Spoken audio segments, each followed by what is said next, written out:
here we are in the Beyond Ascension Mage Talks. We have here Phil Brucato and Taina Leal. Okay, this is Rafael talking to you guys. I will try to translate as a bit of simultaneously and start translating the important parts in the mid. We know we have a bilingual group, which is Beyond Ascension. Will be originally posted there and on YouTube or on other mage communities as well. It's free for everyone to hear about, and we are going to talk about mage. Okay, so Ty, do you want to start? Okay, so we have a bit of a routine, but we were talking previously, and we had a script, but I think we are all, our natures are mostly wild and compassionate. We're planning to do a jam session, talk about whatever comes in mind related to mage. So Ty, we thought first to talk about the technocracy and the fact that comes from the Book of Secrets. Mm-hmm. So we asked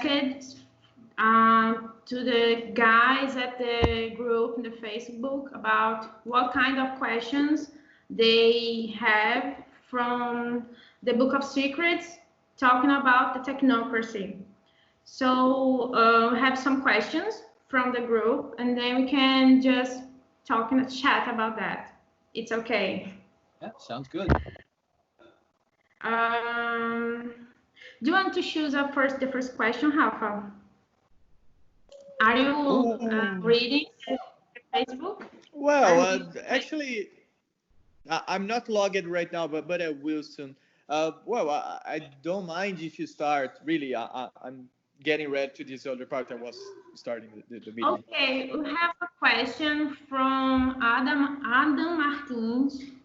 That he wants to know about hyper-economics, how to use hyper-economics like a magic style, and how to use data as a sphere.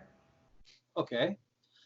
Hyper-economics, the basis of hyper-economics is knowing how to recognize what people want and how to give it to them while making the most profit for yourself. In the reason that it is combined in the Mage 20 book with the Art of Desire is because hyper-economics is essentially a modern version of the Art of Desire. The Art of Desire is, again, figuring out what you want to do, who you want to do it to, what they want, and how to give them what they want in a way that profits you most.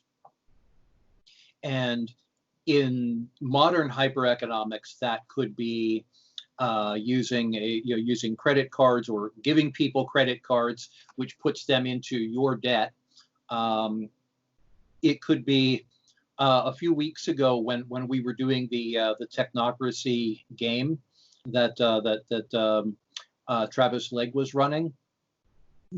Hyper-economics was one of my characters' practices, and the way that she negotiated the end of the end of the situation that they had was to figure out to appraise what their opponent wanted most, and to give their opponent what they wanted while getting the profit for herself and for her group.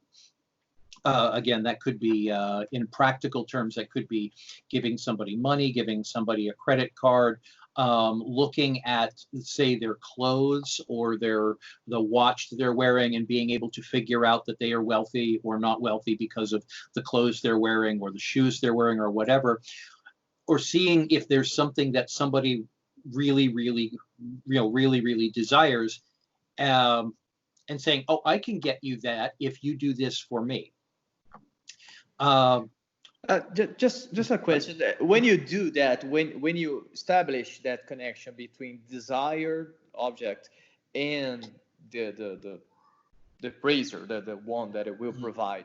How does that affect the target? Which part? How does the figuring out what the person desires, or? Yeah, because I understand this practice in the real world, right? Because it's a real world practice. You establish an object of desire against the provider. The provider will give you this if you do that. But in game terms, those that change in any way, is there an exaggeration that magic does? How does it happen in game terms? The magic just makes you better at manipulating people. Yeah, but real better, extremely better. Yeah. That's why it is. Hypereconomics works best, and the art of desire work best with influence, magic of influence. Like in the last section of how do you do that, there are all those different forms of influence. Hypereconomics works best for that. It's difficult. You couldn't really use hypereconomics to, focus forces, to focus forces. You couldn't throw a fireball with the art of desire. Although you could get someone to, and this is like that old Three Stooges example, give somebody a cigar that blows up in their face because they want a cigar, and here, have a cigar, and boom, the cigar blows up in their face. You could use that as a focus for forces, I guess. But more often than not, the hypereconomics is a way of manipulating people in a way that gets them to do what you want them to do, while making them think that they've got the better end of the deal. You could use that best with entropy, mind, spirit, if you're negotiating with spirits, and time. Time. I'm going to extract some of tips from time because I know you're a time master. I wish. Yeah. So I'll translate a bit, right? Ty can figure out another way of speaking that. Okay, I will try to be brief so we don't catch much time. I'm not controlling the time of the interview. If you want, Phil, you can set a maximum because we don't plan to interrupt you in your day with Sandy. Okay? So, all right. Basicamente, o Phil, ele estava falando sobre a arte do desejo, né? Uma tradução livre, né? Does the art of desire is something introduced in the Tecnocracia Reloaded, or was it before? Because I don't remember, Phil. Actually, it was originally introduced in the Swashbuckler's Handbook for Sorcerer's Crusade. Oh, Sorcerer's Crusade. Yeah. It is described. The modern version of it is described in Mage 20. Oh, that's a wonderful and unfortunately rare book. So, ok. Existia livro da série Cruzada dos Feiticeiros que infelizmente não foi traduzido, mas é um livro de recurso fantástico chamado Swashbuckler's Handbook da linha Sociais Crusade, onde é introduzido a arte do desejo, onde você estabelece um objeto de desejo versus um provedor do tipo faça isso, que isso vai acontecer, enquanto você está fazendo a pessoa imaginar que ela tem a melhor parte do deal, do contrato, assim, quer dizer que se eu te der essa vaca, eu vou poder ficar com esse pé de feijão. Isso no Sorcerer's Crusade, que é antigo, né? Do Renascimento, de 1400 e tanto, século XVI, século XV. E existe uma versão atualizada, né, na série M20 da Arte do Desejo, baseada em deals mais modernos, né? E isso gera um foco específico da tecnocracia, que veio da ordem da razão, onde você maximiza o poder do desejo através dessa relação provedor, melhor valia versus o contrato. Alguma coisa a atualizar, Thay? Alguma coisa que eu perdi? I was just thinking about digital market, Instagram accounts, selling all kind of products, makeup. I think it's a good example of how you can, the Primal Venture. the Primal Venture from Tecnocracia. Yeah. So Primal Venture, how does it work related with the art of desire? Is this something evil about it? I actually have to think about that one a bit, because the Primal Utility was something that Malcolm Shepard came up with, and I had to wrap my head around it when I was working on Mage 20, because that's actually Malcolm, and I don't remember if it is Lillian Cohen Moore or Ryan Macklin who developed that book, but not a problem. But it was Malcolm Shepard who came up with the idea of Primal Utility. So my answer will be less what's the word I want? Less authoritative than his, because no problem. I was talking about not the utility purely, but the venture. The venture is the act of you creating a brand of yourself and associating the creation of prime energy, the extraction of prime energy related to this brand. So, for example, these are the cakes from Hannah, and there's a cake from Hannah, and like a changeling extracting glamour. It's something like that I got from the Primal Venture. And I was thinking about how does that fit into the virtual world, because we are in quarantine right now, so everybody's looking at the Instagram.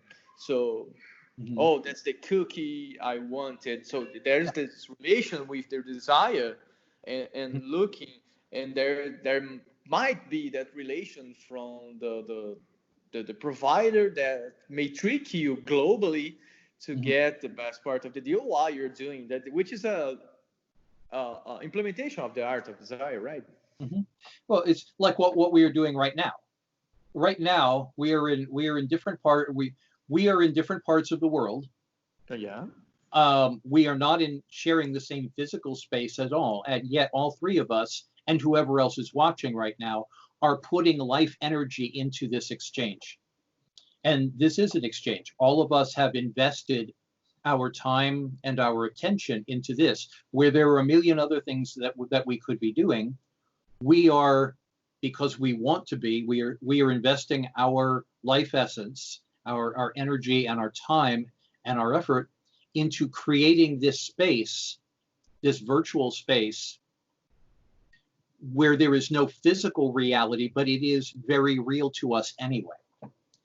That to me is a magical act right there, and that's also an illustration of how Primal Utility works, because you're investing something that has metaphysical, outside of physical value, that definitely involves energy, that definitely creates reality into something that has no physical form.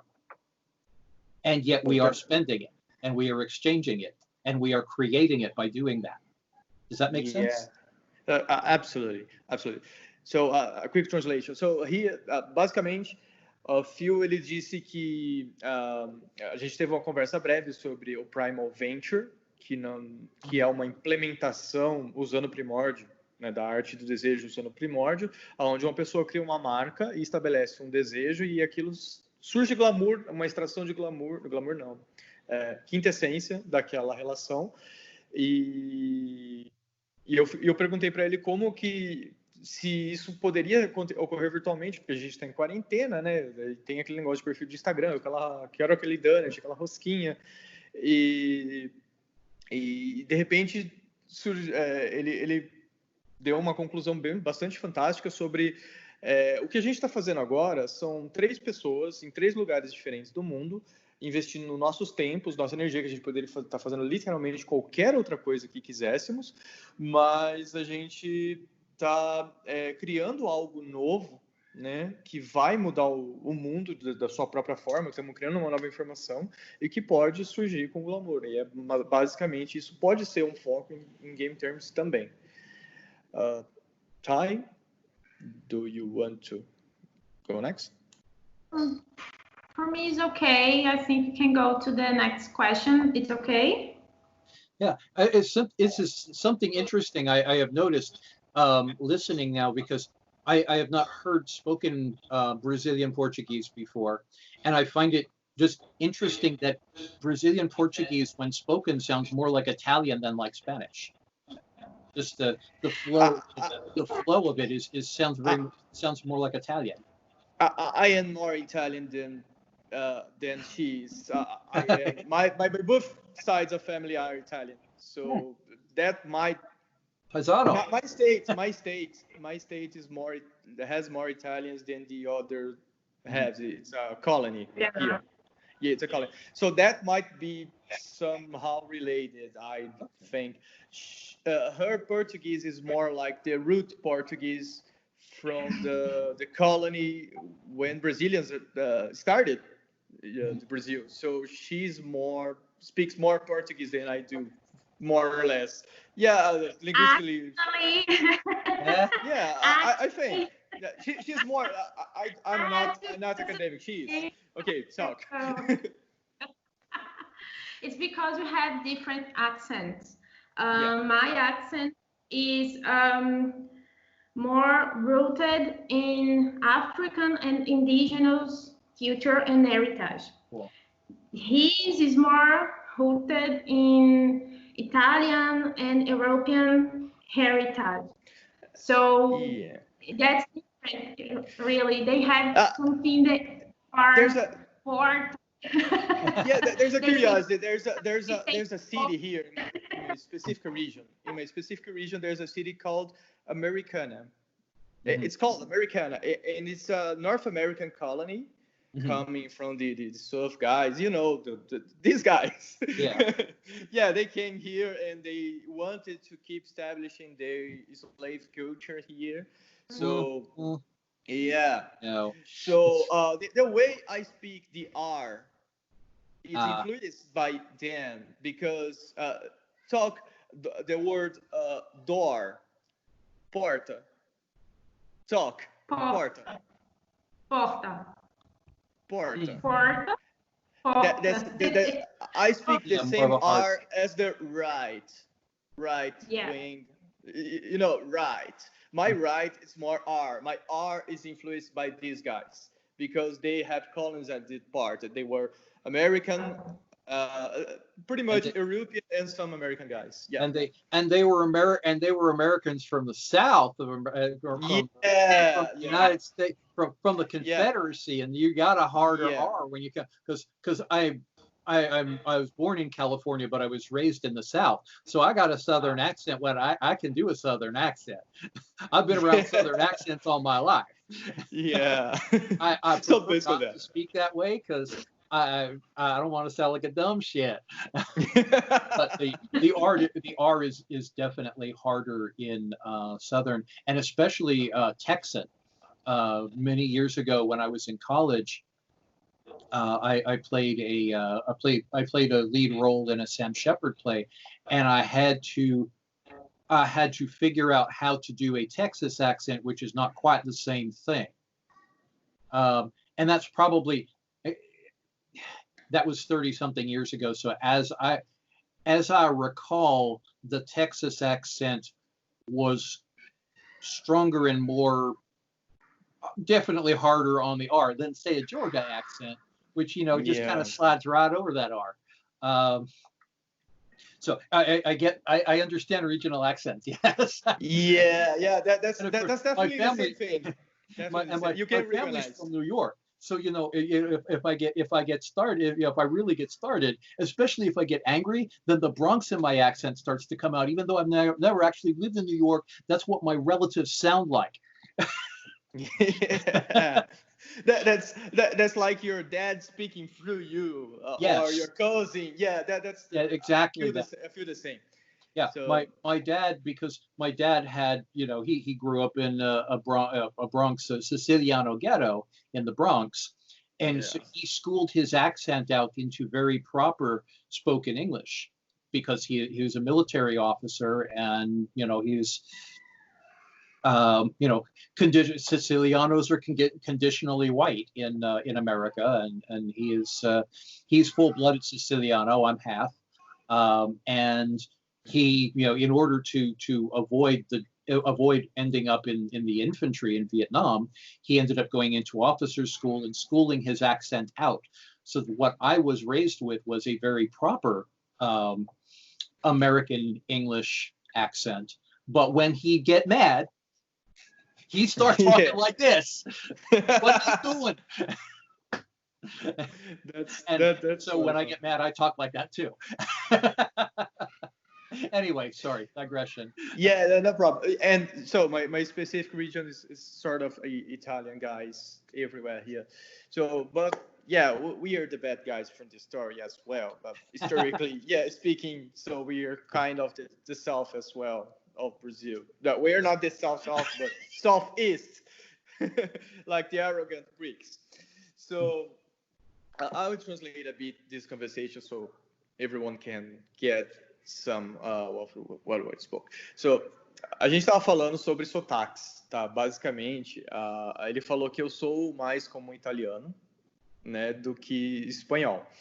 E eu falei que isso provavelmente tem a ver com o fato de eu estar no interior de São Paulo, que fortemente influenciado por italiano, né? É uma colônia italiana de verdade aqui, não é zoeira. É realmente a colônia da Sicília aqui, e Nápoles e Veneza, tem muita gente que veio da Europa para cá no final do século XIX e vieram em várias ondas. E existe uma cidade aqui no interior, chamada Americana, que o pessoal fala cachorro quente, né? Então o R nosso meio que nos difere, né? E daí ele fala, ele estava citando que ele também tem um sotaque, né? Ele sabe reproduzir o sotaque do Sul, porque ele estudou no Sul também. E o pai dele é de Nova York, né? Do Bronx. E quando ele fica bravo, ele manifesta aquilo, né? E da mesma maneira como nós também, a gente sempre ouve nossos antepassados soltando através de nós as nossas emoções mais primais. So, what up next, guys? Okay. We still have some questions. Yeah. So it's the Tecnocracia correspondence, correct? The data sphere. Data, yeah. So people is asking about the differences, how to use it. They have some questions related to data and correspondence, the difference and how to use it, basically. I think, and again, this is the data sphere, if I'm not mistaken, was also Malcolm's creation. But as I interpret it, the data sphere uses the Tecnocracy's data sphere uses technology, like what we are doing right now. We are essentially using the data sphere right now. What I was saying a few moments ago about, a few minutes ago, about us all being in the same space, even though there is no physical space, we are connected and we are in the same room. That's the data sphere. That's us making, that's us using technology to make, to eliminate the physical distance between us and bring us all together.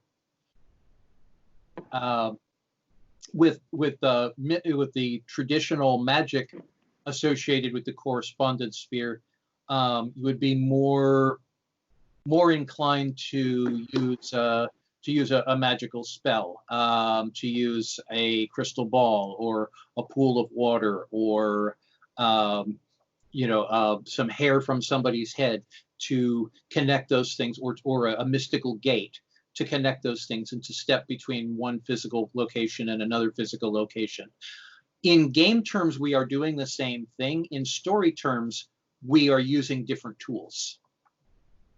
I was sort of back and forth. It took me a little while to decide whether to use the in Mage 20, whether to put the data sphere and the dimensional science sphere and the primal utility sphere in to Mage 20, but I eventually decided that I wanted to do that because the way in which they are applied was different, in the way in which characters use them, I should say, is different enough.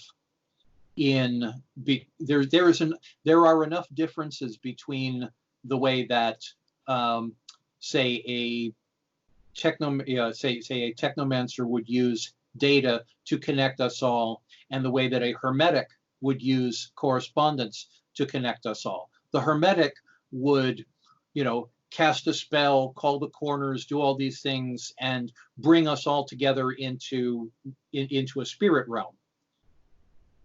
The technomage uses the camera and the monitor and the internet connection and the software to bring us together into what is essentially still a spirit realm. And the technomancer, you're not excluding the adept or the orphan, or it's any technomancer. It's any technomancer, yes. That's why I say a technomancer as opposed to a technocracy mage. And that's one of the reasons why in first edition I started capitalizing.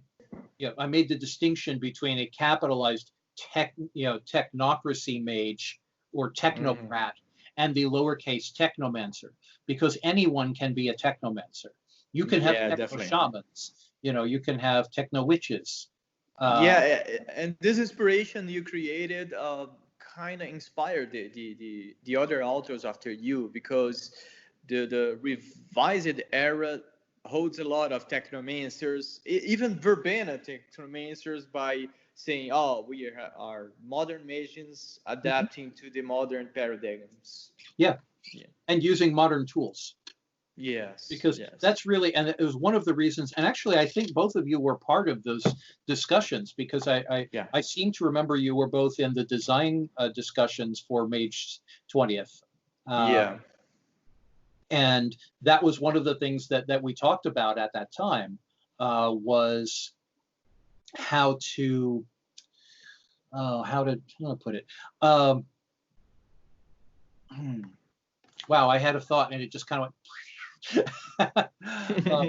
But how to best reflect the changes of attitude about technology from first edition into revised into now, because first edition Mage was very much, technology is bad and magic is good, and technology is werewolf roots.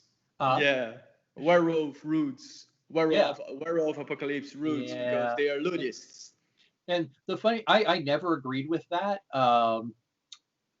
but I still had to learn, because I myself was not very good with, I'm still not very good with technology. But when I first started with Mage 20, I didn't even own a computer. I'd never been online. I knew these things existed, but I didn't. You're doing just fine. Sometimes I think you're doing better than me. Thank you. And I work with that. I have a lot of practice at this point, but it's a running joke with Sandy and I that we are the world's oldest millennials. We're over half a century old, but we've still, we have millennial attitudes, and we use millennial tools, and we spend all our time, either on computers or playing video games. Okay.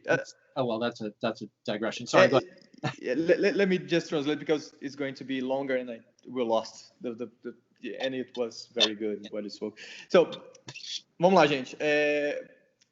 A pergunta é sobre a esfera que ele publicou lá no M20, que tem o Dimensional Science, tem o Data, eu não lembro a outra, mas enfim, são esferas tecnocratas, meio que são implementações mais ou menos como são os pilares de Dark Ages Mage, tá? E meio que quem criou isso foi o Malcolm Shepard. Ele inteiramente se inspirou, provavelmente, ele não falou isso, mas pelo menos a minha experiência, a minha conversa com o Malcolm, diz que ele se inspirou no Dark Ages Mage sobre isso. I was talking about maybe Malcolm have inspired himself about the pillars in Dark Ages Mage, which are spheres implementation that become truth on their reality. So I think Malcolm wanted to introduce a bit of that to M20 when he suggested data to you, but I don't know the answer. I will ask him later. But that's my theory. That's entirely my theory. Okay, so keep getting back to translation.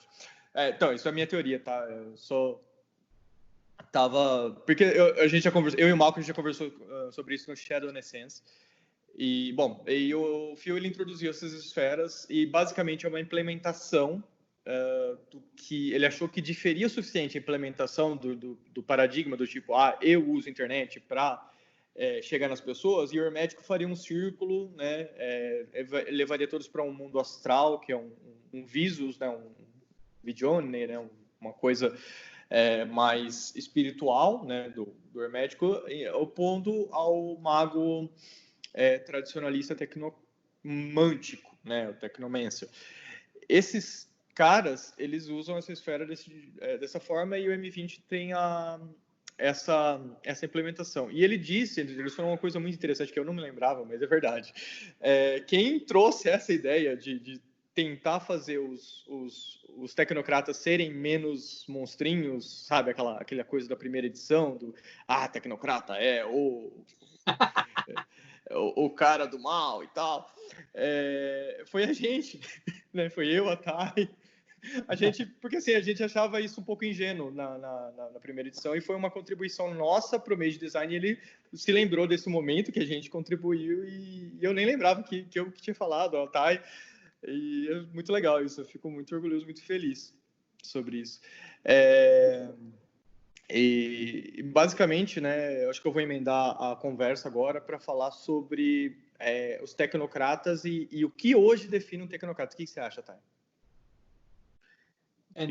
And now after I went on those long tirades, I think the simplest answer to the questions about data and primal utility is that the biggest difference is not what you can do mechanically, it's how your character does it in the story. Então, a grande diferença, respondendo as 3 perguntas uma só, that's pretty fine. That's very good.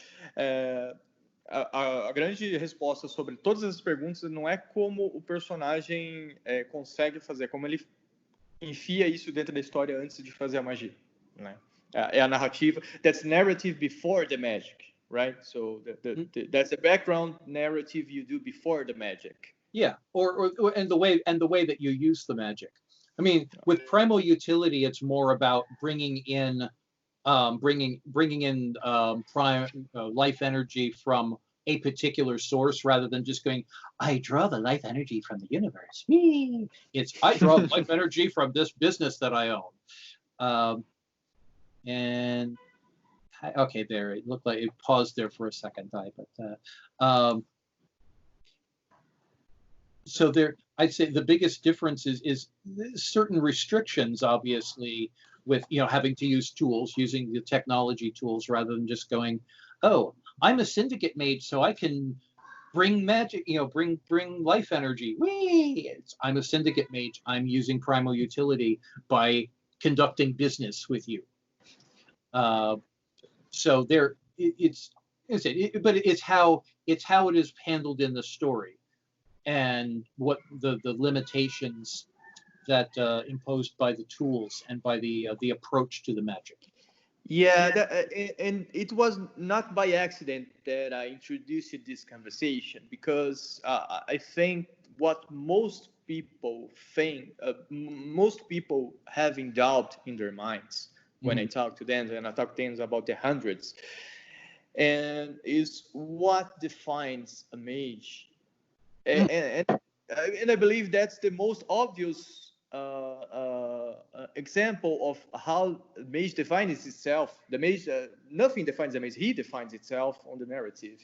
So I guess that's one of the things we can talk about right now. Yeah, and that was. Remember, I said a few minutes ago that I had a thought that just went. That was the part that the three of us had been discussing back during Mage 20, was the idea of dividing focus, changing focus from one thing. I wave around my focus into focus being paradigm, practice, and instruments combined to make focus. And I remember that all three of us were part of those discussions. That's why I wanted to do that in Mage 20, and I think it has made both playing mage and wrapping your head around mage a lot easier by combining those three things into focus. Yeah, because I'll try to translate that a bit. Ele disse que, assim, eu emendei a conversa sobre o que define um mago, né? Porque a resposta para isso tudo é que nada define o mago. O mago se define na narrativa antes dele chegar naquele ponto de fazer a mágica. Então, não é o cara do sindicato, né, do Syndicate Mage, ele não vai simplesmente chegar e falar assim, eu evoco a energia da vida, tal. Não, ele vai conduzir um negócio com você, uma negociação no qual você vai se sentir a sua vida mudando e aquela inspiração vai gerar uma energia da qual ele vai ter uso e lucro disso. E isso, perceba que essa narrativa define mais a magia funcional do que qualquer esfera, assim, não necessariamente o cara precisaria ter Prime 3, mas só do cara falar tudo isso, falar, o narrador com certeza pode... And that's something I don't recall. Assim, ele falou que a gente também estava no meio dessa conversa em específico. Acho que ele está falando das coisas que a gente trouxe, né? Daí, isso é uma delas. Essa eu lembro vagamente, mas lembro. É porque, do you recall how much time did we stay in the chat? Because it was about a year, right? It was something like the full process of creating Mage 20 from Rich's and my first discussions to the book going to press was a little less than 2 years. And that was a very busy 2 years. Every time that somebody asks me about something and I don't know the answer and I talk, and the guy says, I don't believe you. State the page with this. Oh, man, I don't remember because I read the drafts. I don't know which page it is. Yeah. I still have your words. So basically, a gente ficou 2 anos nesse processo de trocando figurinha e não foi só nós, né? Foi the chat involved entire Wolf old cast. Right, I believe that was Bill Bridges, Malcolm Shepard. There was a time you involved the Changeley guys as well, Ian Link. This chat held a lot of guys in some part of it. You invited everyone's opinion, and I think that's the most wonderful thing about Mage. The process is the most democratic. I don't know how to call it, because I think that's it was participative, democratic. It connected with people. I mean, it was really an awesome experience, and we could meet other people that are fans of Mage and that know a lot of Mage, so we kind of exchange ideas, and it was so magic. The process was magic, definitely magic. I love your entry. I love your tattoos there. That's really, really, really. So next, we're talking about what defines a mage, and we talk about that mage defines itself with his narrative, and this linked me with, I believe, which was your first book in Mage. It was Book of Shadows. No. It was one of the first. Book of Chantries. Book of Chantries was my first book for Mage. And then Book of Shadows was part of the start. I think of the Book of Shadows as sort of Mage 1.5. Where I took Mage First Edition and made it more. I have to say more playable, but I guess it's true. It is more. Playable. The Book of Shadows was like 9 books into the line, and that was actually 9 books, not even counting. I think it was closer to almost a dozen books into the line at that point, because the books of there were several tradition books that were done before Book of Shadows. I was still working on Fragile Path when we did Book of Shadows. Had done Halls of the Arcanum by that point also. So it's 2095 or 94. I don't recall in my mind. Which one? Book of Shadows. It's 94. 94. So it was a really busy year. 93 to 95 were, well, actually 93 to 99, but 93 to 95 were two of the busiest years of my life. It's all kind of blurred together for me because basically I moved down. I got the job right before Mage first edition was released, and immediately I was working on the first book, the Book of Chantries, within hours of getting the job, within hours of arriving, within less than 48 hours of getting the job, within less than an hour of arriving at the office to start the job. I was working on that book.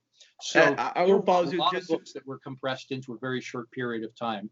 Mm-hmm. I can totally understand, because when you wrote the M20, you were writing all the other supplements altogether. I recall you producing something that ended up in the Book of Secrets, which was originally part of the original draft from the M20. You separated the things somehow. Yeah. I'm not sure if because of the size. I don't know. Oh, okay. I'm sorry. I misunderstood, because I confused the Book of Secrets with the Book of Shadows. No.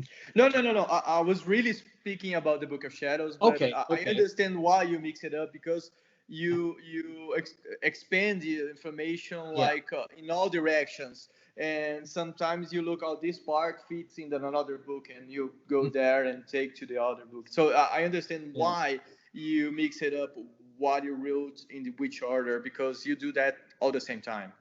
Yeah.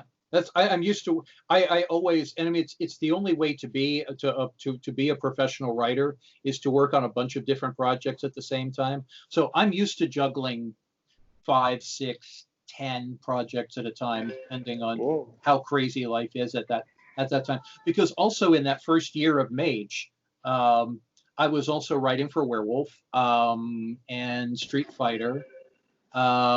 And working on Wraith and co-writing a few books for Wraith, in addition to all the books that I was doing for Mage. And also, because of the way that we worked in the original developers, the original line developers, which was Andrew Greenberg, Bill Bridges, me, Jennifer Hartshorn, and Ian Lemke, because of the way that we worked, we would go into one another's offices and go, hey, I have this idea, what if? And this is a part I want to talk about, but I will just pause and translate a bit, okay? Translate, yeah. Yeah. Ok. Bom, vamos lá. Eu fui perguntar para ele sobre... Eu nem sei mais se eu comecei nesse ponto, mas eu fui perguntar para ele sobre o Livro das Sombras, que para mim é lançado em 94 e para mim era um dos primeiros trabalhos dele. Porque o lance dos Livros das Sombras, que para vocês no Brasil foi adulterado para 97, na verdade ele é de 94, ele tira o mago, que era o mago, primeira edição, First Edition Mage, que era uma coisa quase não jogável, assim, era almost unplayable, to something playable, tipo, algo quase não jogável para algo jogável, foi o Livro das Sombras, o que é importante para gente. It's an important book for us because it translates something that was not entirely comprehensible as a game and start being a game. Yeah. Então, ele era assim, e não foi o primeiro livro. O primeiro livro dele foi o livro das Book of Chantries, né, o livro das Chantrias, e ele falou que ele produziu cerca de 10 projetos naquela época. No dia em que ele foi contratado, em 93, ele já estava trabalhando no Book of Chantries, enquanto ainda não tinha nem lançado o mês de primeira edição. Então era uma coisa frenética, e eles iam um na casa do outro, nos offices do outro, falar assim, eu tive essa ideia para isso, aquilo. Mas, enfim, né, ele realmente produz muitas coisas ao mesmo tempo, depois ele separa, mas foi os anos mais ocupados da vida dele, 93 e 94. So, to link that's one of mine doubts. I understand you guys go to the office of one another. Ian Lenk asks about your ideas about quintessence, and he talks about the banality, and you embed that in a way or another in your game line. At that time, 1994, 93. Mm-hmm. So by this time, you didn't know that it was going to be your game line, did you, or not? Oh, I did, yes. We were we were hired. Those of us who were the line developers, we were hired to do that particular line, and then we would also freelance to do others. I started as a freelancer. I started as a freelancer on Werewolf a year before I became the Mage developer, but I was hired to do Mage, partly because partly because so many of us had so many ideas, and partly because we were paid so little. We would usually freelance on one another's lines. I would get paid a that's salary. the reason. Yeah, I would get paid a salary to work on Mage. I was not paid at that time to work, per word to work on Mage, because that was my salaried job. But I would get paid additional money to work on Werewolf and Wraith and Changeling, and thanks for working, Wraith. I love Beyond Death. That's one of my favorite. Yeah. Thank you. Okay. Obrigado. That's still one of my favorite books that I've ever worked on too, and that's Jennifer Hartshorn deserves like all the credit in the world for that book, because she was so far ahead of where everybody else was at that time that even people in the office had no idea what to do with that book. When it came out, it got slammed because people were like, why do I have to have a game? Why do I have to have a book about falling in love? You look ahead 25 years, and Jennifer saw where gaming was headed at that time. Definitely. That's wonderful. I think Wraith is one of the best things that White Wolf ever done, and after Changeling and Mage. But well, let me translate that a bit. Okay. Basicamente, ele estava falando que ele era pago em salário, ele foi contratado para ser o desenvolvedor de Mage, né? Uma coisa que eu também não sabia, assim. Para mim, ele já era freelancer antes. We know that just by reading the dates of the publications and participation. So I didn't know you were a freelancer then. Yeah, I was a freelancer. I was a freelancer back in 1992. I joined the staff in 93, but I was still freelancing for other people while I was on the staff. And Bill and Andrew and Jennifer would freelance on other things. Yeah. Então ele tipo assim, ele foi contratado para ser o line developer, né, de Mage em 93, e ele já era freelancer em 92. Mas como era um salário o que ele fazia, eles faziam freelancer writing para um para o outro, fazendo livrinhos de recurso um para o outro, e isso dava uma renda complementar para eles, né? Porque it was a hard life back at that times, right? It was crazy. It was fun, but it was crazy. I couldn't do that now. I mean, I was 26, 27 years old then. I'm 55, almost 56 now. There's no way I could do it now. And I did literally drive myself to a breakdown, which is one of the many reasons why I left in 98, 99. And I was driving myself to a breakdown again, even as a freelancer last year, which is why I stepped off last year. One of the questions that came into my mind, by that year, 1998, it was when you left, right? Did you know the size of Mage at that time? The size of where Mage went, how far Mage went? We had no idea. We had no idea.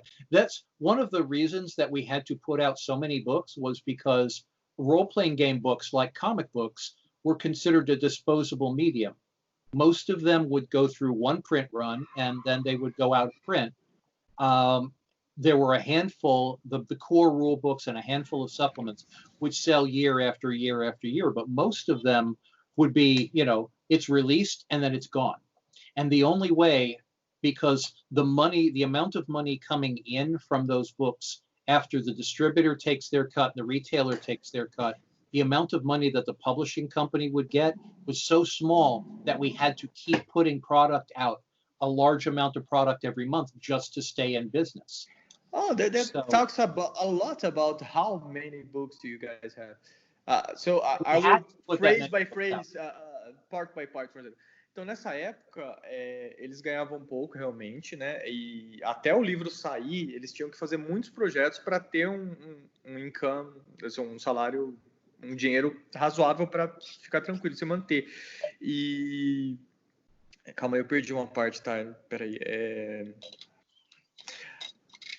Assim, e os suplementos, especialmente, eles eram assim, a maioria deles ia ser lançado e ia ser esquecido, não ia continuar sendo colecionado, né? E é por isso que... E ele não tinha ideia, e eu fiz a pergunta para ele, a original que deu essa resposta, você sabia o tamanho que Meiji tinha nessa época? Porque, assim, pra gente era uma coisa gigantesca, né? E para eles, não tanto. Assim, eu percebo quando eu falo com eles que pra gente é uma coisa muito maior do que parecia para eles, né? Acho que talvez a Thay possa falar sobre isso. Você quer fazer um comentário aí do coisa ou a gente prossegue? Você que sabe.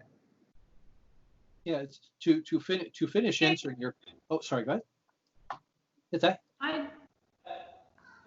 Okay.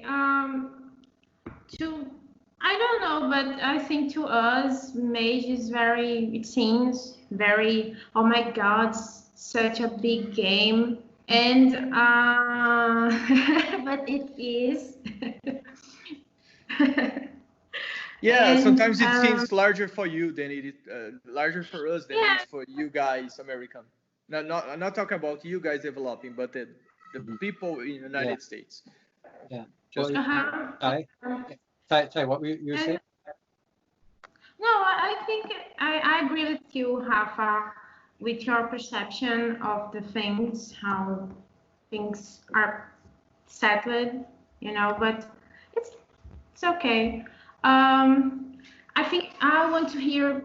I don't know if he answered the question about how a mage defines himself or herself. Did we close this topic? I believe we deviate from it, but not quite. Go ahead. I want to finish answering your question because I only half answered it earlier with we had no idea that 20 years later, 25 years later, we would be talking to people all over the world about it. We figured that the books just kind of went out and disappeared. When I left White Wolf in 99, because I left the staff in 99, but I continued to freelance for them until 2000, which is why I say 1990, 98, 99. But when I cut ties with them in 2000, I figured nobody's going to remember this in a year. And the funny thing is, for a while, nobody did. There was a period between about 2000 and 2006 where, or even later, 2009, where it was like vampire, what's vampire? Werewolf, what's werewolf? And I did not identify myself as the person who did mage. I figured that was something I did in the 90s. Now I'm doing something else, which is also where I changed my name to Satyr and eventually Satiros to distinguish myself from the person who had done mage in the 90s. But I had no idea until about 2006, 2007 that mage mattered so much to people. I'm glad. Thank you. Obrigado. It was social media, Facebook especially. Orkut. You have Orkut to thank. Yeah, that came before, because Orkut, that's something information I believe I never told you. But by the time I get into my Facebook was created to talk to you. I didn't have a Facebook page so far. I believe you were there. I believe you told me you used that in a preliminary conversation about our first interview, which was in 2004, or I believe. I don't remember the later than that, but yeah. Yeah, something like that. I didn't talk about mage at all for about 5 years. Yeah. I recall. Let me show you something. And thank you, Dave. Look at that. Oh yeah, wild site. Yay. Yeah. So I recall searching for you on the internet. I wanted to find you and to know how you were. And I believe you were in your best, you were in your best situation, because I wanted to understand where to find the literary, how to consume your later work, and I ended up buying this book. So, but by that time, I started. I was already established in one previous community, which was where I get to meet Taina, Alexandre, that did your previous interview, and many other friends, which were basically a mage fan base. We were older storytellers from mage that started to exchange ideas in an Orkut macro community of about almost 9,000 people. That was Alex was saying it's very large. Yeah. The Facebook is 4,000. The Orkut was about almost 9 at that time. So I usually attribute that to a fact that Taina's region is fantastic. If you want to know Brazil, go to Northeast. They are fantastic people. They talk in the bus. They do actual meaningful conversation in the buses. Yeah, that's pretty much our difference, because you're going to the public and they are going to talk about their lives and exchange experience with you. They are very curious people, the people in the Northeast. So basically, when they get into contact with RPG, they are preserving these very much more than us in the South too. But the guys in the South are mostly a clone from US. We are trying to mimic you every time. Sometimes we sound like you guys, but the real Brazilians, the real thing that we contribute as a difference in humanity are them. So they were massively in that community, and I understand that there were many people playing mage and many other trying, and I will take the opportunity of this conversation to talk about what they were searching at that time, because I came to be one of their facts. I read all of your books. I read all the 85 books. I don't remember how many you've wrote, but I read them all, and all of your colleagues and friends. I read the entire line to reply all their dogs and compile something at that time. This is why I'm known. But Taina was the community manager, one of the community managers, because their people in their region were already doing that at a lot of times. So we get in touch, and they were mostly more playing than us. So even here, I see fewer mage influenced people than they have there. So Brazil Northeast, the littoral, which is very beautiful. You're absolutely invited to know this place. That's when the pandemic is gone, go with Sandy there. So really like to go. Yes, we were hoping we were invited, and I forget if it was you or Eva, but had invited us down for a convention about a year ago, and we would like to go. We would like to come down there when it's safe and when both of our countries are not completely run by insane fascists. Yeah, that's one important detail. Very important. Yeah. So I will conduct. I want to add a commentary. Can I? Yeah. I remember when I started to play mage with my friends, and for the main reasons exist in Brazil about the Northwest, always everything to us are like challenging. So when we know something that we like, we feel kind of responsible to share, to tell people that's good, to do some advocacy and say, hey, I found a game that's awesome, you want to play, come on.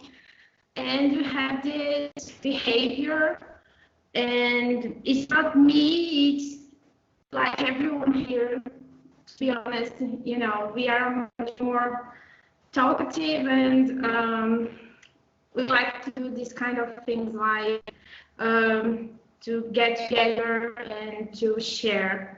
And I remember when I started playing Mage some years ago, and I never thought that I would meet the writer, or I never thought I would meet people like Rafael, that was in charge of the community in the Orkut that time, and it escalated.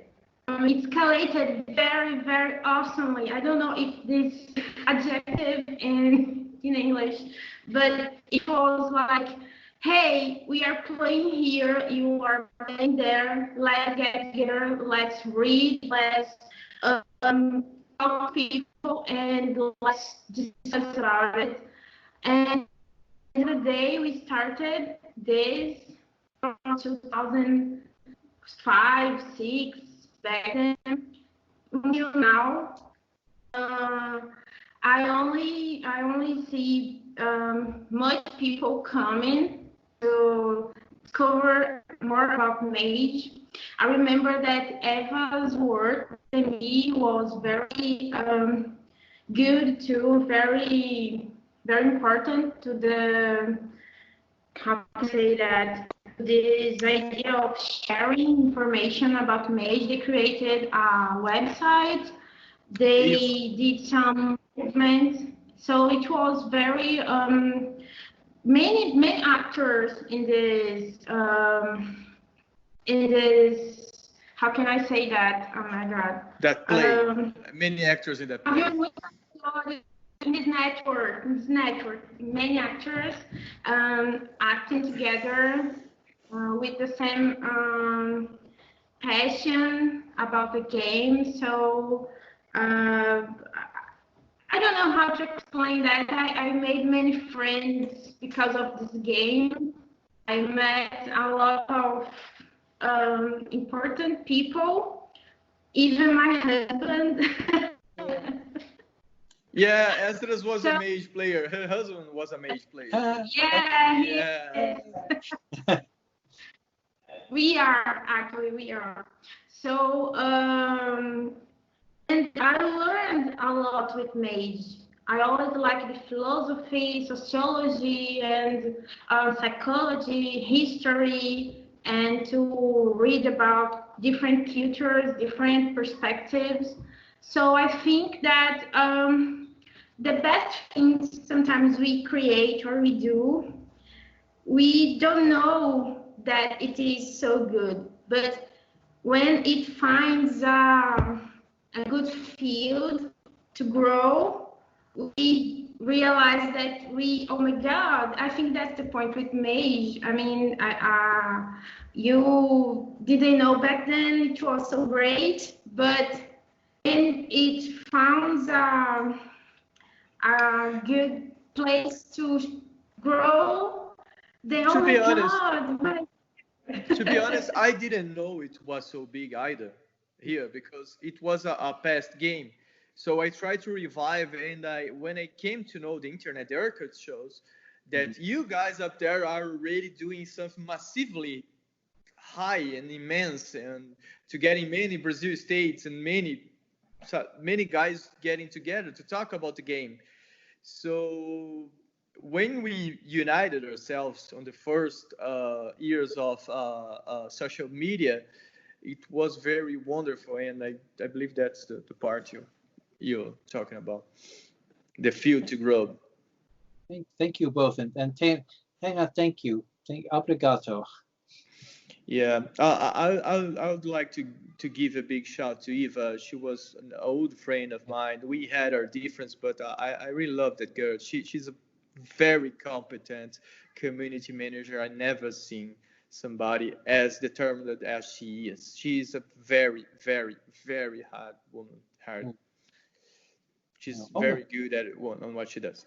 And if she does this event, I would like to be part of it, or at least to be that, because she deserves every credit for what she's doing. There's an old, I don't know if you know, but there's an old page like I believe you heard about the Andrew Greenberg, the Andrew Anders page. Andrew's Andrew, what is Andrew's last name? But I know the and there's a Brazilian equivalent to that, which compiles Anders page in the 90s. And this was the Page of Mirrors. Eva holds that name currently, but there was this Page of Mirrors, and this first group of people who talked about mage and moderate a forum exclusively about mage. There was the first contact of us all. There was Virginia, Kawoto, I remember the nicknames. The AD, the community, the page manager was sort of virtual adept who didn't like to identify himself. Yeah, and there was this guy who was the oldest whistleblower in Brazil, which is the Dr. O. Dr. O worked on the mage translations from the Vu, and he didn't, and he left some unopened and not totally unprotected files that gave to the first translators the source books to keep translating mage books. So they informally, this was how happened, and they call it the Rogue Council. I believe you heard that name yes, before. I heard that, yeah. So this was one of our projects. I was part of it in one time. I was, and then I left. But yeah, this partially on how mage came to life. These guys, mostly Taina region, wanted books. They wanted your books that you thought that the people would only read once. They wanted that. They want to consume that. So they kept asking when I translate something, like I'm translating something to you now, to answer a question, and they asked more and more. And why do you do a book? I'm not doing it, but some guys did.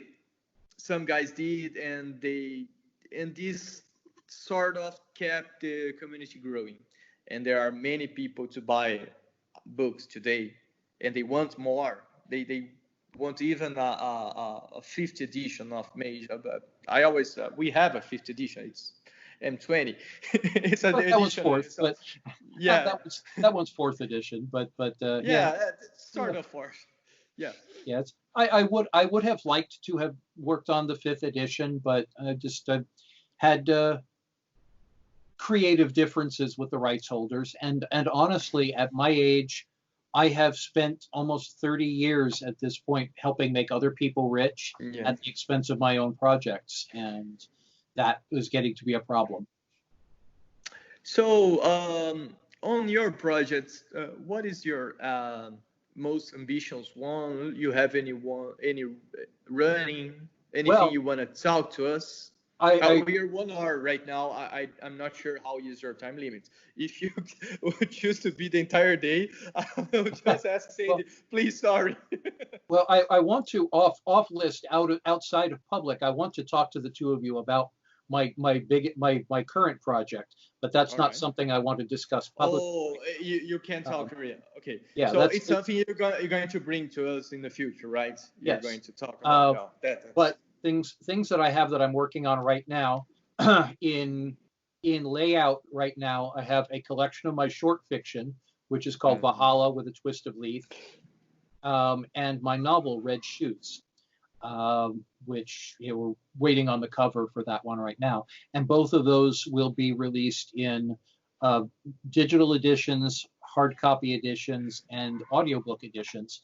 I'm working with an audiobook reader actor who's named Ivy Blair, and she is wonderful. Oh my God, I just working with her makes me want to write more stuff. So it's inspiring. Yeah. But but I have those. I'm currently working on the Tecnocracia dossier because I am still freelancing on Mage. I'm just not in charge of it anymore. I couldn't be in charge of it any longer. It was, again, driving me crazy. And there is, of course, Mage Made Easy. That's out there. And I have a number of other projects. One of the things that I have had to do with the pandemic is I've had to reassess what I am working on and put some of my other projects like Power Chords aside because they just don't seem relevant right now. I was, for instance, with Red Shoes, I was shopping that around to publishers, but when the pandemic hit, bookstores closed, society started shutting down. I looked at the story, and especially with all the things about police right now, because police officers play a pretty significant role in that book. I said, with all the things that are going on right now, this book is not going to be, I don't know whether this book is going to be relevant in 4, 5, or 6 years. It's very relevant right now. And if I had continued shopping it around, it might be years upon years before the book actually saw press. If I publish it myself, it'll be out there right now. So that's what I'm doing. Sandy and I are publishing it ourselves. So I have some other projects that I have been talking about on my Patreon. But for the most part, I have been rearranging projects the last few months in order to do things that address where we are right now rather than address where we were a year ago. When I talked with 2008 with Rich Dansky, I talked in person with him in the International Encounter, RPG Encounter, which is sort of event that Eva is planning to do when I last talked with her some years before. Basically, Rich told me that some people sometimes had a pressure for him to do source books that contain not only great stories like you do, but stories and resources that unlock new powers to creatures. Yeah, so what do you think about that? Because there are a basic difference about the vampire fans. I know and the werewolf fans. They like books that unlock new possibilities, and I understand the importance of unlocking a new possibility. But Mage is something like boundless, and So how it was for you? As a gamer and a game designer, I understand the appeal of new powers. As a designer, I prefer to keep things simple, which I know is funny considering how big these damn books are. Yeah. I like to keep things as simple as possible, which again is ironic. But I actually, one of the creative differences that I had in the later days of White Wolf was what I call the arms race, where in the very beginning, the World of Darkness was, kind of subtle and mysterious, and there were a lot of things you didn't know, and vampires and so forth were powerful, but they weren't, godlike powerful. And I felt like as the 90s went on, as we put out more and more books, that it just became more and more too much. It became too much. And so I personally... You mean the vampires? The vampire creatures? Oh, all of it. Possibilities. All of it. Okay. All of it.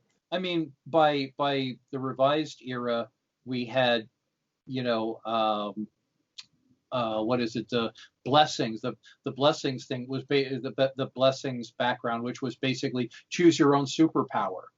And I was just like, nah, that's too much. So I personally am in favor of keeping things simple, like Mage Made Easy. If I was running a Mage game, it would be Mage Made Easy. I write the big books because people have so many questions, and because I recognize that there's so much material people want to know about. I want to cover as much of it as possible. When we were talking a little while ago about the amount of work, the amount of writing that I did for Mage 20, which I then divided up into how do you do that, Book of Secrets, and Gods and Monsters. When I was first working on Mage 20, I wrote everything that I could think of. I wrote stuff that would tie in all the books, that would answer as many questions as I could answer, that would bring in lots of new things so that it wasn't just, you know, a greatest hits collection, and that would update the Mage from 93 to 2013. And I wrote and wrote and wrote and wrote and wrote, and then, you know, said, there's no way, some of this stuff has to wait, and I set it aside. Some of this stuff is not going to fit, so I set it aside. Some of this stuff is so obscure that only a handful of people are going to look at it, so I set that aside. And then I started cutting the book down to a size we could actually sell, which is how, when I say I wrote over 650,000 words, it wasn't like 650,000 words went to edit. It's like I wrote a bunch of stuff, then I cut it down to about 500,000 words, and then we trimmed a few thousand more words out of that during production because we could not publish it at more than 700 pages. What I did with the majority of the material, hola.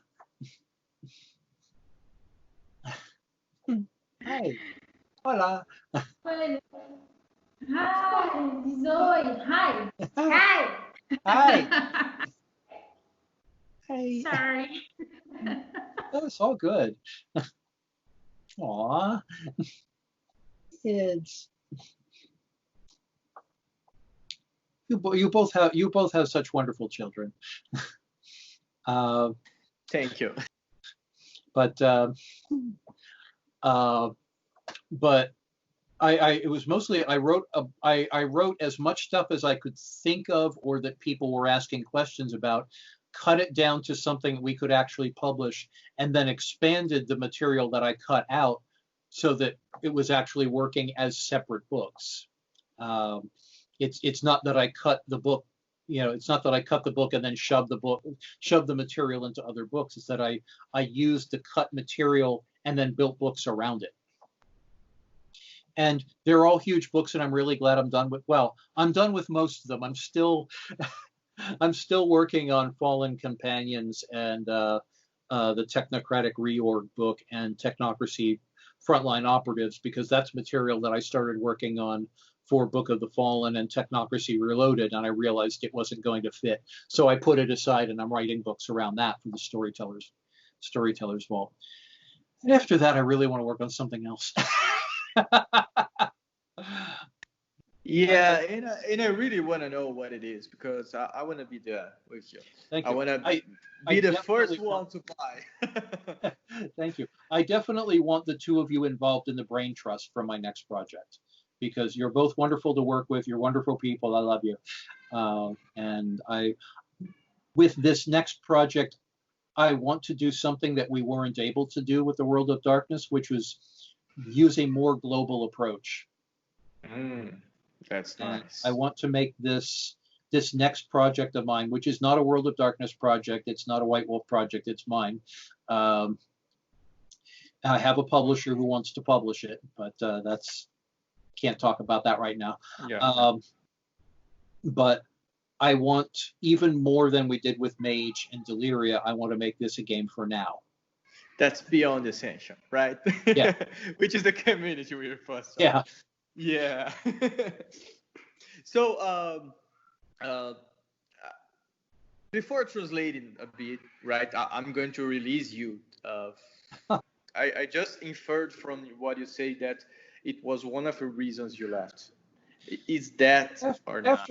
After a while, yes. It became, I felt it became an arms race. I felt like every book, and there was an argument that I had with somebody on staff at that time, that they said the kids want more powers. And I said, you know, the fact that you just said the kids want demonstrates everything that's wrong with this situation right now. Yeah. Because Totally. we used to, when we first started, we were making the games we wanted to play. By the time I left, we were making the games that we thought people wanted to buy, and that to me was a big difference. Not everybody who was involved in staff is going to agree with that, but that's how I felt, and I felt like we had moved from creating things that excited us to creating things that would sell. And there is definitely something important about creating things that would sell, because that's how you keep the lights on. That's how you keep everybody paid.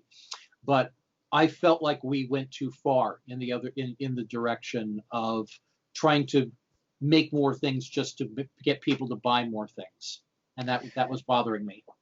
Yeah, that bothers me too. I left 3 groups of friends because of that, because they wanted to make money, something that they want to make to be near them.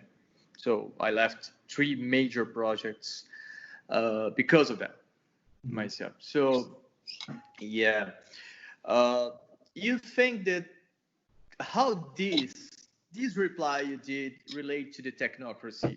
Do you think that Tecnocrat is a good guy with good intentions that end up corrupting himself, related with money, access to the information, and education? And how do you think that this relates with the Tecnocracy? Or do you think that this would fit into Tecnocracy major chronicle? What do you think? Because I see that invisible thing. Well, it depends on the Tecnocrat. Yeah. I mean, really, it's like with any other group, except the Nefandi, they're evil. But it's true with the Tecnocracy. There are people, and this is why I created Carol. I didn't create Secret Agent John Courage. Brian Campbell and I created that character, but that's the reason we had characters like Secret Agent John Courage or God, I'm blanking on her name, but the character that Sandy created for a firm place to stand. There are idealists in the Tecnocracy, and there are evil and there are ruthless assholes in the Tecnocracy. The Tecnocracy itself, much like the United States and Brazil, is a organization that has good intentions and it does horrible things. Yeah. Okay. I guess we can wrap up with that. That's a perfect thing, because we did all the things related with the team. Yeah, that's great. Phil, Taina, do you want to add anything else? Because I know I talk too much. I've been treating that. So no, it's okay. I agree with Phil about that. No, nothing to add. Alrighty. So I will end up the recording. Thank you guys. Thank you very much. The last translation. Obrigado. Will come later. Obrigado to you both. Obrigado to everybody who is listening, who is watching. Thank you all so much. Really, thank both of you, and thank everyone, because there is no greater honor than to know that our work has inspired and inspires such wonderful people. So thank you so much for that. That means everything to me. It means to us as well, and we'll make sure that everyone reminds. Thank you too, Phil. Be safe. Be good. You too. Be safe, both of you. Especially, these are dangerous times, and though we have never met in person, I care a great deal about both of you, and I want the best for you and for your families. And part of that best is I want us all to survive this mess. Okay, I'll stop the recording.